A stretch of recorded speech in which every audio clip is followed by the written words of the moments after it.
आणि मला असं वाटतं राजसाहेबांनी एकदा संगमनेर तालुक्यामध्ये आलं पाहिजे, किंबहुना त्यांना माहिती आहे का नाही मला माहित नाही संगमनेर तालुका कुठं आहे, तिथे लोकांच्या वेदना काय आहेत, लोकांच्या भावना काय आहेत. ज्या दिवशी राजसाहेब स्वतः संगमनेरमध्ये येऊन जनसामान्य माणसामध्ये मिसळतील तेव्हा त्यांना लक्षात येईल की हे परिवर्तन का झालंय. माननीय राजसाहेबांचं कालचं स्टेटमेंट हे संगमनेरच्या सर्वसामान्य गोरगरीब मतदारांचा अपमान आहे असं माझं स्पष्ट मत आहे.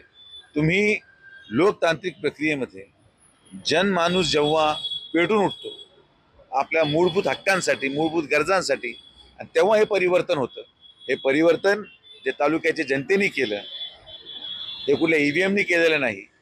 आणि म्हणून माझा अशी विनंती पुनश्च एकदा राहील की माननीय राजसाहेबांनी पुढच्या वेळेस महाराष्ट्र दौऱ्यामध्ये संगमनेरपासून सुरुवात करावी आणि संगमनेरच्या 7 किंवा 8 टर्म कालावधीमध्ये राहणाऱ्या त्या हसणाऱ्या चेहऱ्यापाठीमागं जनता किती रडत होती हे त्यांना कळेल आणि मग त्यांना या परिवर्तनाचं उत्तर मिळेल.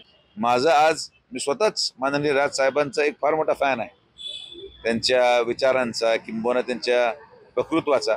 पण माझा आत्ताचा मुद्दा फक्त संगमनेर विधानसभेमध्ये बाळासाहेब थोरातांबद्दल केलेल्या वक्तव्यासंदर्भात मी निश्चित त्याचं समर्थन करू शकत नाही. यासाठी संघटनेने काम केलं आणि म्हणून ते परिवर्तन झालंय. तर त्यांची भूमिका काय असावी आणि काय नाही हा सर्वस्व त्यांचा निर्णय आहे.